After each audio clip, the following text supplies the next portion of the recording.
Good afternoon, ladies and gentlemen. I'd like to respectfully welcome you all, and I'd like to especially welcome His Excellency J.D. Vance, Vice President of the 50th Vice President of the United States of America, at this press conference on the occasion of his visit to Hungary. I'd like to welcome Prime Minister Viktor Orbán, Hungarian and American delegation members. I'd like to ask Prime Minister Viktor Orbán to deliver his statements. Good afternoon, ladies and gentlemen. If you'll allow me, I'm going to speak in my mother tongue, Hungarian. I'd like to respectfully and cordially welcome Vice President Vance in Hungary. The last time a Vice President from the US visited Hungary was 35 years ago, and we haven't had such a high-ranked American dignitary in Hungary for 20 years. And 20 years, that's quite a long period of time. With the election of President Trump, I believe a golden era has been ushered in our relations. We have enumerated the year of records was 2025 in terms of economic cooperation. 26 also is increasing impetus. We have increased our turnover with 50%. And we had 30 American companies announce FDI to the tune of 100 billion Hungarian forints. We've also strengthened our cooperation, expanded it with space technology and defense. We owe gratitude to President Trump and Vice President Vance for standing by Hungary during the past years. The United States of America is the strongest country in the world, and I am happy to say that they are our allies today. The peace and the security of Hungary, therefore, is guaranteed. Ladies and gentlemen, we also discussed the fact that Europe is heading towards one of the worst energy crises of all times. We are seeing drastic price hikes, and if we do not take measures on time, we are going to see a shortage of energy, oil, and gas. And in this situation, it is especially important that we have the energy cooperation between the US and Hungary, without which we would not be able to guarantee the energy needs of Hungary, and we could not cap our utility prices. We have talked about the United States' efforts to achieve peace. Hungary has always supported the US and President Trump personally in this peace effort. We've been living in the shadows of a war for 4 years now, and we are convinced that if President Trump were the president in 2022, there would not be a war now. It would not have started. And if the Europeans, especially Brussels, would not be blocking the peace efforts of the president, peace would prevail, would have been reinstated in Ukraine for a long time already. I've also explained to the Vice President that Hungary is experiencing very, very, very harsh and very open interference by foreign security services into our elections. This is why we especially welcome the decisions of the President of the United States of America, with which he has closed the financial taps that supported interference into the elections of other countries. I've been waiting for a long, long time for this meeting, and I'm very grateful that we met today. I am grateful that we were able to discuss with the Vice President the pressing issues, the great issues of Western civilization. I am not sharing any secret when I say that there is a continuous discussion between us, an exchange of experiences related to government work, especially in 4 areas. 1, migration. Number 2, gender ideology. Number 3, family policy. And number 4, global security. Because in these fields, Hungary has amassed substantial experiences and quite an extended network of contacts in Eastern Europe and the Balkans. And as a result of our discussions today, we have agreed that it is in the interest of both parties to continue this cooperation, and that the strategic cooperation between the two countries is going to be continuous and will be continued. Thank you very much for honoring us with your presence, for coming to Hungary. Miniszterelnök úr, köszönöm szépen. Prime Minister, thank you very much. And now I ask J.D. Vance to deliver his statement. Well, thank you, Prime Minister, first of all, and thanks to the people of Hungary for welcoming me. This is a beautiful city, a city that I've been to once before on a personal trip probably 5 or 6 years ago. And I remember the first time that I came to this beautiful country, my wife was about 20 weeks pregnant with our second child. And now we've come back to Budapest, and my wife is 20 weeks pregnant with our fourth child. So there's an interesting way in which our trips to Hungary have rhymed. I also want to thank the President of the United States, who of course is a dear friend of Prime Minister Orban and a very strident supporter of Prime Minister Orban, because together the President of the United States and the Prime Minister of Hungary have been able to do amazing things. And we're here because we want to celebrate those amazing things. We want to build upon those amazing things. And of course, I want to help as much as I possibly can the Prime Minister as he faces this election season, which I believe is happening in just about a week, the election to elect the next Prime Minister of Hungary.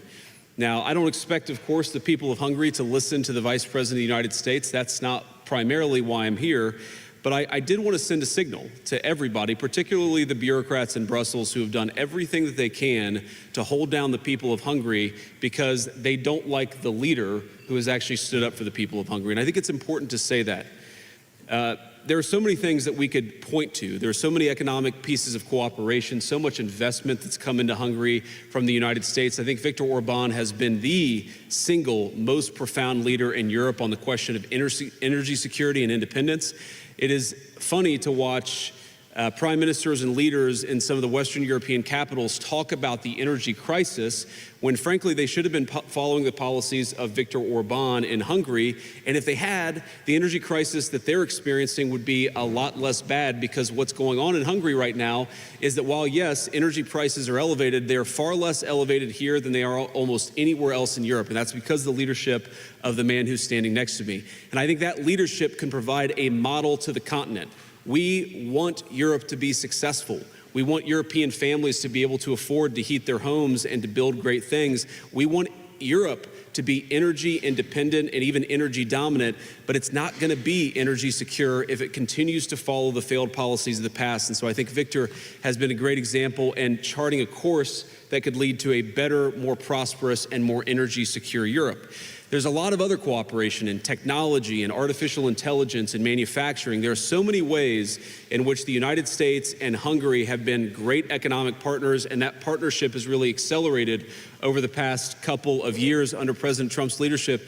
But ladies and gentlemen, I'm not here primarily, Viktor, because of the economic cooperation between our countries. I'm here because of the moral cooperation between our two countries. Because what the United States and Hungary together represent under Viktor's leadership and under President Trump's leadership is the defense of Western civilization. The defense of the idea that children should be able to go to school and get educated and not indoctrinated. The defense of the idea that European and American families should be able to transport themselves and be able to afford to heat and cool their homes. The defense of the idea that we are founded on a certain Christian civilization and Christian values that animate everything from freedom of speech to rule of law to respect for minority rights and protection of the vulnerable. There is so much that unites the United States and Hungary, and unfortunately, there have been too few people who have been willing to stand up for the values of Western civilization. Viktor Orbán is the rare exception that has unfortunately proved the rule. That's one of the reasons why I'm here. I'm here because Viktor is a statesman, and we have seen so much talk in European capitals about the need to end the war in Russia and Ukraine, and we certainly agree with it. The war would have never started if President Trump had been president 4 years ago, but now that it has started, probably the two leaders who have done the most to actually end that destructive conflict have been Donald J. Trump and Viktor Orbán in Hungary. And they've done it through diplomacy, through talking to people, through trying to understand what the Ukrainians and the Russians need to end the war. We're going to continue to participate in that process, but I think that it is a testament to the people of Hungary that you're a country of 10 million people, but I'm telling you, I've sat in all the rooms and I've been on all the phone calls. Your leadership has been a far, far more important and constructive partner for peace than almost anyone anywhere else in the world, and that is a great testament, I think, to the wisdom and the courage of the people of Hungary. And then finally, I just want to say one final observation about this election. What has happened in this country, what has happened in the midst of this election campaign is one of the worst examples of foreign election interference that I've ever seen or ever even read about. The bureaucrats in Brussels have tried to destroy the economy of Hungary. They have tried to make Hungary less energy independent. They have tried to drive up costs for Hungarian consumers, and they've done it all because they hate this guy. But I think that what the people of Hungary, what I would encourage them to do is ask themselves the question, not who's pro or anti-Europe, not who's pro or anti the United States of America, but who is pro you, who is pro the people of Hungary.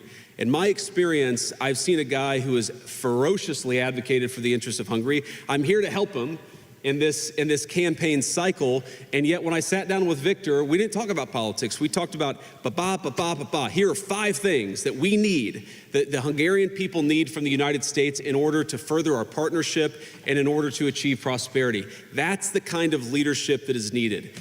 And on everything from digital censorship, why are bureaucrats in Brussels telling social media companies what information they're giving to Hungarian voters?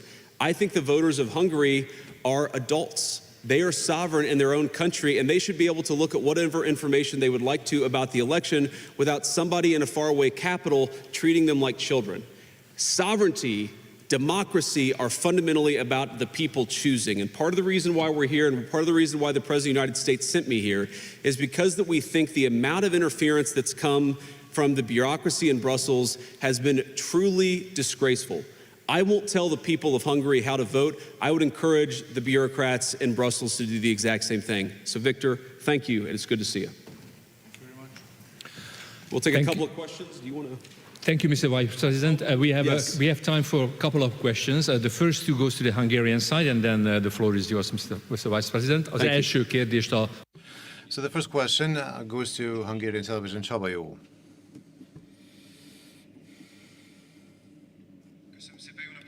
Thank you very much, and good afternoon. I would not like to stand up because of the cameras. Thank you. I have 2 questions. One is to Mr. Prime Minister, and the other one is to Mr. Vice President. From the Prime Minister, I would like to ask if they touched upon the possibilities of ending the Russian-Ukrainian war during the negotiations. And from the Vice President, I would like to ask you to comment on the threats of President Zelensky towards Hungary and personally towards Viktor Orbán. Thank you.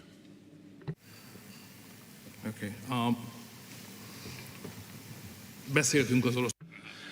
We did touch upon the Russian-Ukrainian war, which is a painful subject.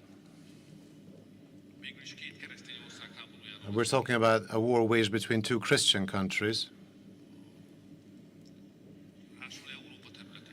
Moreover, in the territory of Europe. So these 2 sentences actually set out how serious this war is. And I have always really looked up on the President of the United States. I'm talking about the current president, obviously, that from the first moment onward, he regarded these 2 dimensions as most important.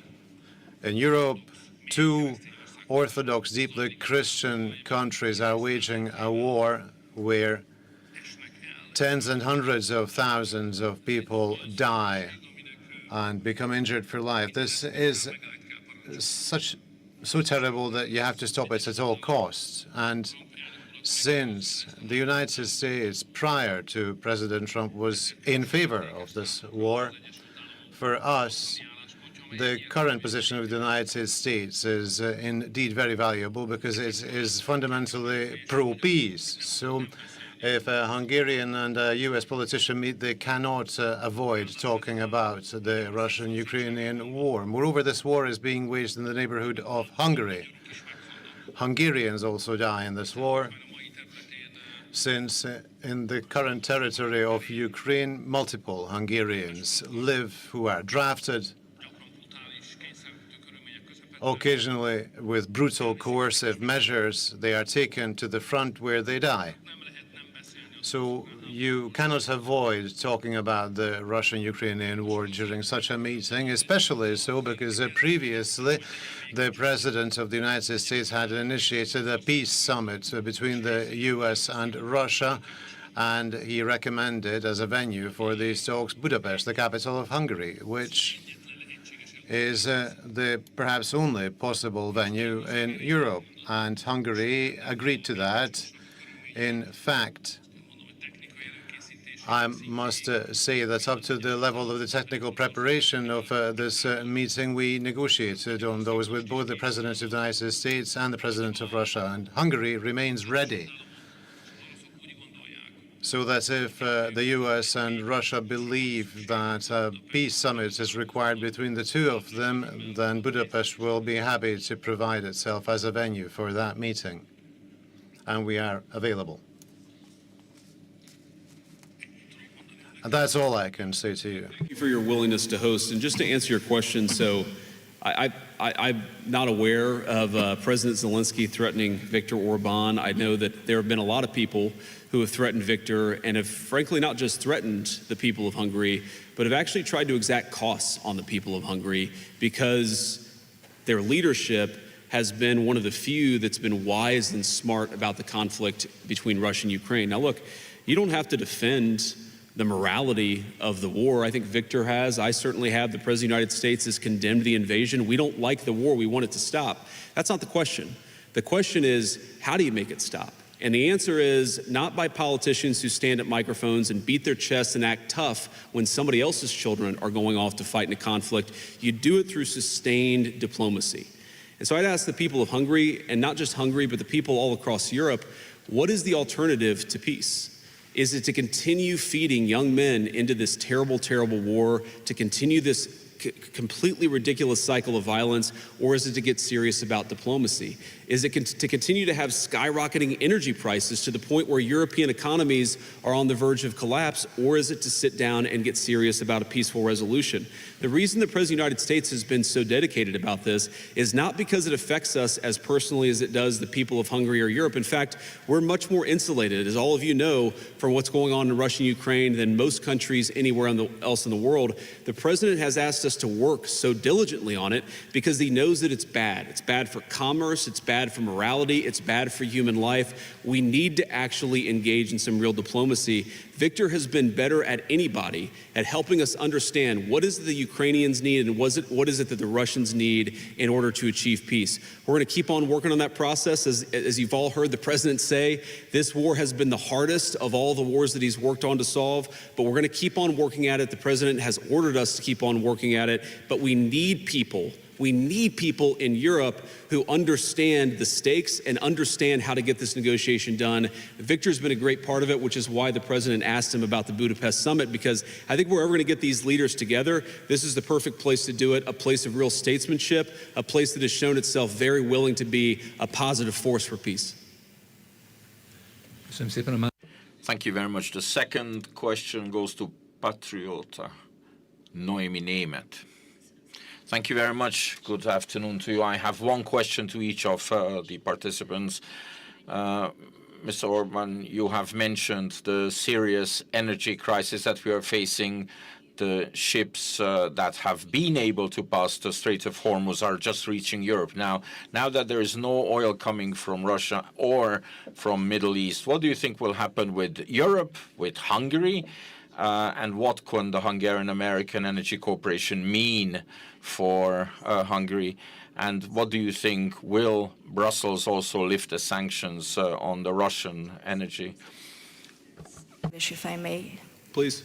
So, according to recent US intelligence reports, Ukraine may have interfered in the American elections, helping the Democrats.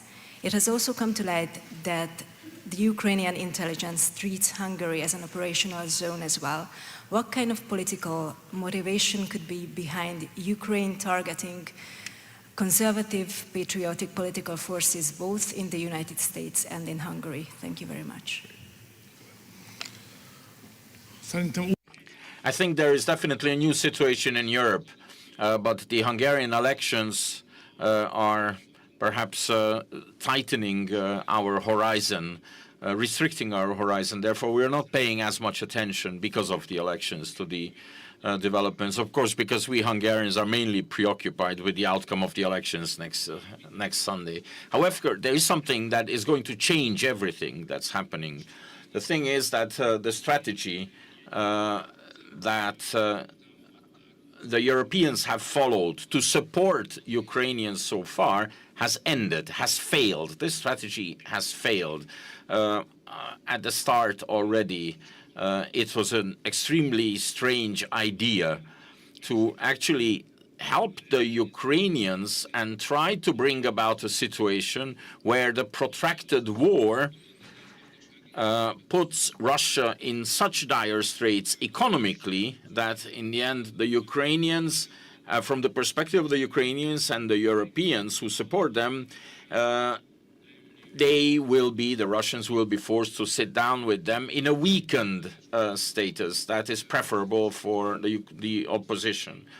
However, to wage an economic war against a country that has unlimited energy resources and has unlimited raw materials, while those waging the economic war do not have energy and do not have raw materials, was a very strange idea. And for some time, they might have believed that the sanctions levied on Russia in the end will be enough to actually win this economic war. But what is happening now is all of a sudden, everything has gained importance what the Russians dispose of. And suddenly they are in a much more favorable position than they used to be before, ever.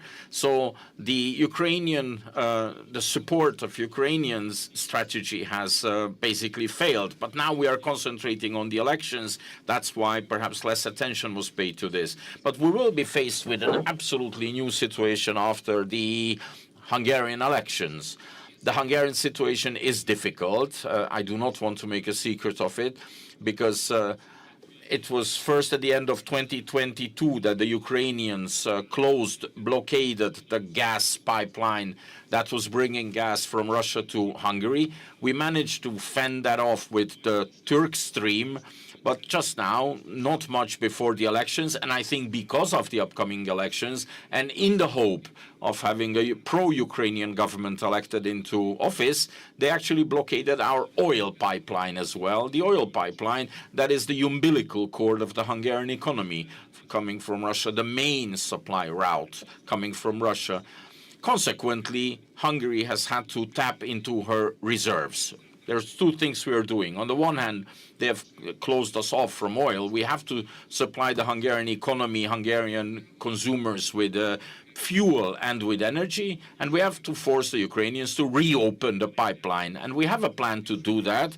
We are actually executing that step by step, and at the end of this, I am convinced, after the national forces win the election here in Hungary, there will be no option left for the Ukrainians than to lift this blockade, to reopen the pipeline, and Hungary can just go back to normal operation.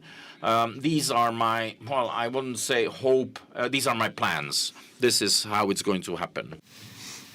So to answer your question, yes, we're certainly aware that there are elements within the Ukrainian intelligence services that tried to put their thumb on the scale of American elections, on Hungarian elections. This is just what they do. This is part of the cost of doing business within some elements of their system. I try to remind myself that Ukraine, like the United States, is a very complicated place. There are good people and there are bad people. There are people that try to interfere in others' elections, and there are people who actually just say, you know what, we believe in sovereignty for everybody, and that's what we support. For example, there were people in the Ukrainian system who were campaigning with Democrats literally in the weeks before the presidential election, where Donald Trump won very comfortably in November of 2024. So I'm aware of that stuff, but I don't think Viktor lets that stuff get to him. I don't let that stuff get to me. We're here to try to solve the problems for the people that we represent. And whatever certain elements within the Ukrainian system think about me or think about anybody else, I really believe it's in the best interest of Ukraine, the best interest of Europe and Hungary, the best interest of the United States for this war to come to as rapid of a close as possible. This is the seeds of this war, the seeds of this conflict were actually planted well before the fighting started. And they were planted when European leaders decided that they were going to go so deep into a particular energy economy that they were going to cut themselves off from oil and natural gas that came from the East. That was a huge mistake then, and it's obvious that it's a huge mistake now. And it's funny when I hear people accuse, my president, for example, of being pro-Russia. My president has done more to help Europe out with energy and liquid natural gas than anybody in the world, which weakens Russia. because we would love our allies and our friends to pursue smart energy policies so their consumers can pay less money, but also when, God forbid, there's a conflict, they can rely on us rather than another country for the energy that they need. So it's so funny to me that very often the very people who accuse this or that leader of being pro-Russia are the very people who created an energy-weak economy in Europe to begin with, and that has done more than anything to make Ukraine weak and Russia strong. We just want the killing to stop. We want to get back to commerce. We recognize there's a lot of difficult issues, but the way to solve those issues is to talk to one another and to actually engage in the hard work of diplomacy. And Mr. Vice President, the two questions, it's your call, please. Sure. So I want to call on a couple members of my pool because they traveled all night and are here with us. So let's start with Natalie at the Washington Post. Thank you, Mr. Vice President. The clock is ticking to tonight when the deadline looms for avoiding bombing infrastructure in Iran to the Stone Ages, as the President has said. Do you have any new information to believe that a deal can be reached by then? And secondly, there's been some rhetoric from this administration, your administration, about this war, God supporting the United States in this war and the strikes against Iran being part of God's will.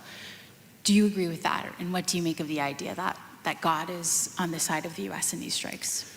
Well, so you asked if there's new information, and I don't, unless I have a text message from Steve. Well, I do have a text message from Steve Witkoff. Wouldn't you like to know the subject of this message? But no, I need to read it first before I talk about it. But here's, what time is it in the United States right now? Okay, that makes sense. All right. Okay, so, so Natalie, on this question of the deal, I really think there are two pathways. The President's been very clear about this. There are two pathways that this thing is ultimately going to end. First of all, the United States has largely accomplished its military objectives. There are still some things that we'd like to do, for example, on Iranian ability to manufacture weapons that we'd like to do a little bit more work on militarily. But fundamentally, the military objectives of the United States have been completed. So that means, as the President has said, very shortly this war is going to conclude. And I think the nature of the conclusion is ultimately up to the Iranians. I think there really are two pathways, and I'm oversimplifying this a little bit, but I think pathway one is where the Iranians decide they're going to be a normal country. They're not going to fund terrorism anymore. They're going to be part of the world system of commerce and exchange. And that's going to mean much better things for them economically. It's going to mean better things for the peace and safety of the world. It's going to mean a lot of good things for a lot of people all over the planet. That's option A. Okay. Option B is if the Iranians don't come to the table and they stay committed to terrorism, to terrorizing their neighbors, not just Israel, but of course their Arab neighbors too, then the economic situation in Iran is going to continue to be very, very bad, and frankly, it will probably get worse. And so what the President has asked his entire team to do, particularly Steve Witkoff and Jared Kushner, is to figure out what are the contours of a potential deal. What are they willing to do? Because militarily, it frankly doesn't matter one way or the other to us. It's fundamentally a question of what does this look like afterwards, and that has been what the negotiation has been focused on. And the President's also been very clear that while the Iranians are trying to exact as much economic cost through the Straits of Hormuz, the United States has the ability to extract much greater economic costs on Iran than Iran has on an ability to extract costs on us or on our friends in the world. So I hope that they're smart. The President has set a deadline for about 12 hours from now in the United States. We're going to find out, but there's going to be a lot of negotiation between now and then, and I'm hopeful that it gets to a good resolution. You know, the second question you asked about, you know, is God on our side? Is God on, you know, whose side? I think my attitude towards military conflict has always been to pray that we're on God's side. And my own view is that we're doing this for the right reasons. We're doing this because we don't want a regime that has committed acts of terrorism to have it the world's most dangerous weapon, because that would mean a lot of innocent people dead. I certainly hope that God agrees with the decision that Iran shouldn't have a nuclear weapon, but I'll keep praying about it. And if he gives me a good answer, you'll be the first to know, Natalie. Next question. Let's see, I think we have Reuters and AP. Let's do Reuters. Okay, good. I checked my earpiece to see if somebody in my staff would tell me who I should call on, but nobody answered. This is just Hungarian, so go ahead. Thank you, Mr. Vice President. This is Sümeyra Pamuk from Reuters. I have a couple of questions. I do think you have to read that text because we have reporting that the United States is striking some targets in Karg Island. You did say that the military objectives of this war have been achieved. So could you help us understand why the president is still threatening to attack every bridge and every power plant in Iran? You also said that this will wrap up soon, but yesterday in his press conference, when he was asked about a timeline, he did not give a specific timeline, and he had said 4 to 6 weeks, and we're now in week 6. Do you have a specific timeline? Excuse me, these are spontaneous questions. That's a lot of questions. Okay, I'll stop. I mean, the Hungary question is this. If Prime Minister Orban loses, does the United States commit to working with the new leader? Will you have a golden age relationship with the new leader? Thank you so much. Well, of course, we're going to work with whoever wins the Hungarian election because we love the people of Hungary and it's an important relationship. But Viktor Orbán is going to win the next election in Hungary, so I feel very confident about that and about our continued positive relationship. Viktor, is that right? That's the plan. Okay, all right. So you asked about Karg Island. My understanding, having talked to Pete and General Kane about this, is that we were going to strike some military targets on Karg Island. I believe we have done so. The president's deadline has been followed by us and everybody else, and he said very clearly, we're not going to strike energy and infrastructure targets until the Iranians either make a proposal that we can get behind or don't make a proposal, but he's given them until Tuesday at 8 o'clock. So I don't think the news on Karg Island represents a change in strategy or represents any change from the President of the United States. He continues to say the deadline is 8 o'clock. And the deadline is for what? Fundamentally, what Iran is trying to do, because they've been defeated militarily, is they're trying to extract as much economic pain on the world as possible. And the President of the United States is a man who recognizes leverage, that if the Iranians want to exact a certain amount of pain, the United States has the ability to exact much, much greater pain. The President doesn't want to do that. I don't want to do that. That's why we're negotiating so aggressively. But fundamentally, the ball is in the Iranians' court. Now, I think the president has talked about this. One thing I will say is that the Iranians were not the fastest negotiators before the war started, and they are certainly not the fastest negotiators now. So we recognize there's some delay sometimes in transmitting messages from one person to another, but we feel confident that we can get a response, whether it's positive or negative. We're going to get a response from the Iranians by 8 o'clock tonight. I hope they make the right response, because what we really want is we want a world where oil and gas is flowing freely, where people can afford to heat their homes and cool their homes, where people can afford to transport themselves to work. That's not going to happen if the Iranians are engaged in acts of economic terrorism. So they've got to know we've got tools in our toolkit that we so far haven't decided to use. The President of the United States can decide to use them, and he will decide to use them if the Iranians don't change their course of conduct. I think that's it. Mr. Vice President, Miniszterelnök úr, köszönöm szépen. Thank you very much, Mr. Prime Minister, Mr. Vice President. So that concludes our press conference. Thank you very much for being with us, and goodbye.